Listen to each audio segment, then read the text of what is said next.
Medicine की OPD में सर्वाधिक मरीज सर्दी जुकाम खांसी और बुखार के सामने आए।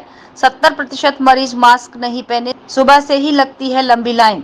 3107 एसएन मेडिकल कॉलेज और 2575 मरीजों ने जिला अस्पताल में लिया परामर्श। पैरासीटामोल एंटी एलर्जिक से ठीक हो रहे हैं कोरोना मरीज। सोमवार को 5 नए कोरोना केस सामने आए, जिसमें कर्नाटक और महाराष्ट्र की महिला पर्यटक भी शामिल हैं। अब आगरा में कोरोना पॉजिटिव मरीजों की संख्या हुई 48।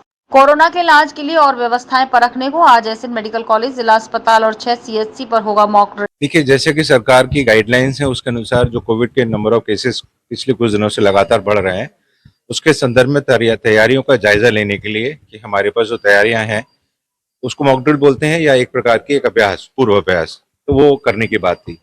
आप लोगों ने देखा ही कि किस प्रकार से नीचे एम्बुलेंस से मरीज आया, एक डमी पेशेंट आया, उसको किस तरह से ऊपर लाया गया, ऑक्सीजन लगाई गई और यहाँ पहुंचने का आपने टाइम भी खुद नोट किया होगा। तो this is a minimum time और मरीज को हमने यहाँ सीधे आईसीयू में लिया है, ठीक है ना। तो इस तरह की व्यवस्था है। ये पूरा वार्ड हमारा 65 बेड का है, जिसमें 15 बेड पीडियाट्रिक्स के लिए, बच्चों के लिए, 50 एडल्ट में 20 आईसीयू है और 30 हमारे ऑक्सीजन है।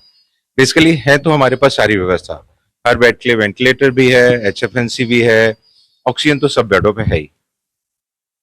और ऑक्सीजन की सप्लाई यहाँ पर हमारे पास पीएसए प्लांट, एलएमओ प्लांट और मैनीफोल्ड यानी कि ऑक्सीजन सिलेंडर, 3 माध्यम से हमारे पास यहाँ उपलब्ध है। तो आज की डेट में ऑक्सीजन को लेकर के भी कोई किस तरह की परेशानी नहीं है।